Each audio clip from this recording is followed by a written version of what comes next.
തെക്കൻ ഗാസയിലെ ഗാൻയൂനൂസിൽ 7 ഇസ്രായേൽ സൈനികർ സ്ഫോടനത്തിൽ കൊല്ലപ്പെട്ടതായി IDF അറിയിച്ചു. സൈനിക വാഹനത്തിൽ സഞ്ചരിക്കവേ സ്ഫോടനമുണ്ടാവുകയായിരുന്നു.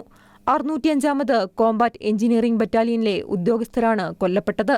സൈനികർ സഞ്ചരിക്കുന്ന കവചിത വാഹനമാണ് പൊട്ടിത്തെറിച്ചതെന്നാണ് വിവരം. ഗാൻയൂനൂസിലൂടെ വാഹനം കടന്നുപോകുമ്പോഴാണ് സ്ഫോടനമുണ്ടായത്. ഉടൻ വാഹനം തീപിടിച്ചു. അഗ്നിശമന സേനാംഗങ്ങൾ തീയണയ്ക്കാൻ ശ്രമിച്ചെങ്കിലും ആരെയും രക്ഷപ്പെടുത്താനായില്ലെന്ന് ഇസ്രായേൽ അധികൃതർ പറഞ്ഞു. മത്താൻ Shah യാഷിനോവ്സ്കി, Ronald Ben Moshe, നിവ്രാഡിയ, Ronald Shapiro, ഷെഹർ Manav, മായാൻ ബെറുച്ച് പേൾസ്റ്റീൻ, alone ഡേവിഡോവ് എന്നിവരാണ് കൊല്ലപ്പെട്ടത്. ഇതോടെ ഗാസയിലെ ഹമാസിനെതിരായ കരാക്രമണത്തിലും അതിർത്തിയിലെ സൈനിക നടപടികളിലും ഇസ്രായേൽ ഭാഗത്തെ മരണസംഖ്യ 440 ഉയർന്നു.